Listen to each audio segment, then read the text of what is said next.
Hello again. Welcome back to Mr. Mayor's Book Chats. It's been a couple weeks since I've done this, so I want to talk about 5 new books that we've got. First one is Free Lunch, and this is a book that I think all students, all staff, all parents should read.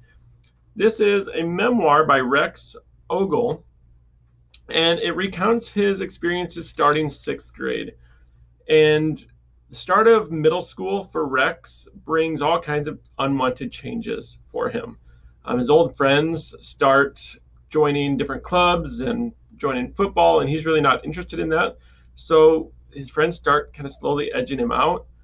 His new English teacher kind of makes an kind of instantly discriminates against Rex because Rex is biracial and he's got some darker skin, and he's their family is poor, so he's got clothes that don't really fit him. They're either too small or too large, and his teacher kind of instantly makes an assumption about him that doesn't change. And to top all that off, when he gets to lunch, he realizes that his mom enrolled him in the free lunch program.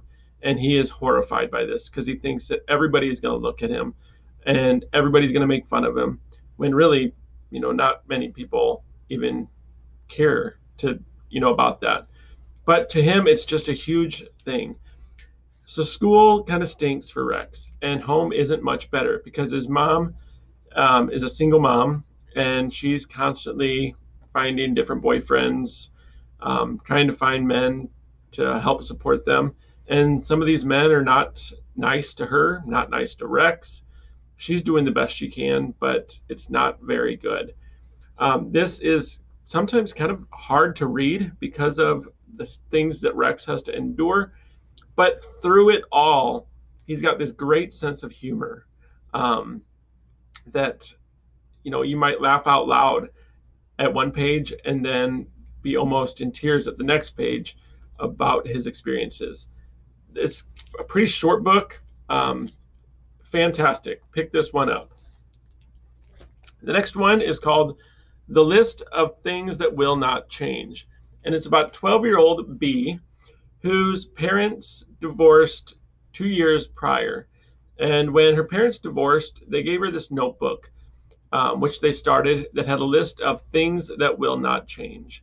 And on it, number 1 was Mom loves you more than anything. And number 2, Dad loves you more than anything. And there were a few others. And number 6, we are still a family, but in a different way.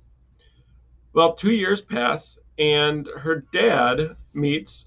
Part of the divorce was her dad came out as gay, and he meets another guy, and him and Jesse announce that they're getting married. And B couldn't be happier because her dad is happy and she likes Jesse.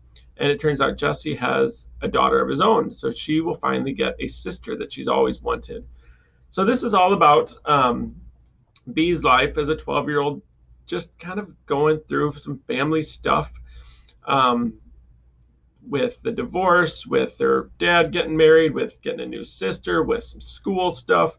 So if you like realistic fiction and just kind of reading about kind of real things and teenagers just going through real life stuff, pick this one up. Rebecca Steed is one of my favorite authors. She just writes great fiction. This next one I loved, From the Desk of Zoe Washington. I could see this one being a Caudill book next year. This is about Zoe, who on her 12th birthday, she receives a letter in the mail from her birth father, Marcus, who has been in prison her entire life. And in this letter, it says he wants to get to know her. And even though she knows her mom won't like it, she decides to write back. And in their letters that she kind of has to keep secret from her mom, her and her dad bond over this love of cooking and baking and music. But Zoe wants to get to know her dad a little bit more about his past. And he's always dodging kind of the questions about why he's in prison. But Zoe does a little bit of research on her own. Zoe's a pretty smart girl. And she Googles him and realizes that he is in jail for murder of a college classmate. So she asks her dad about that, and he says that he is innocent, that he did not do it. Um, and he has an alibi that, would stand up for that. So Zoe, again, does a little bit more research, and she finds all about the prison system and just all kinds of things about her dad. And she starts to fight, and she starts to realize maybe my dad is telling the truth, and maybe he is innocent. And then her mom finds out that she's having this kind of secret correspondence with her dad, and things start to spiral. Great book about just finding out who you are, finding out about the prison system. Fantastic one. Pick this one up. If you liked The Only Road, which is a Caudill book this year, this is the sequel, and this picks up with Jamie and her cousin Angela as they start new schools once they have made it to the United States.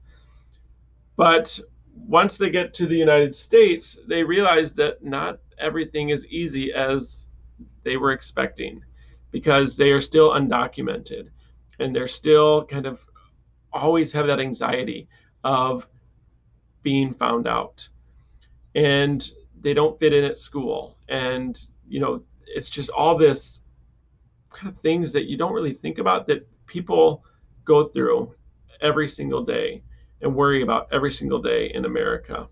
So if you liked The Only Road, check this one out. And the last one deals with immigration as well, but this takes place in the year 2032, so kind of in the future. It's a little bit of a dystopian book. It's about, what's her name? Valentina Gonzalez. And she is a teenage Colombian immigrant living in Vermont.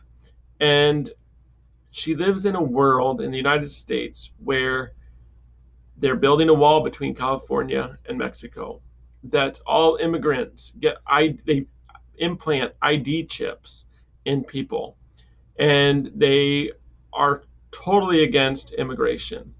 And her mom are living illegally in the United States, in Vermont. And they've lived kind of a quiet existence in Vermont for years, but then more and more deportation raids start popping up, and they realize that they're not safe anymore. They've got to move. And then they hear that California is going to secede from the United States and be a sanctuary for immigrants. So they decide that they've got to get to California. So it's all about they're trying to get to safety before it's too late. This is lots of action, make you think, but this is a good one as well. All of these are available in the library, so I hope you enjoy them.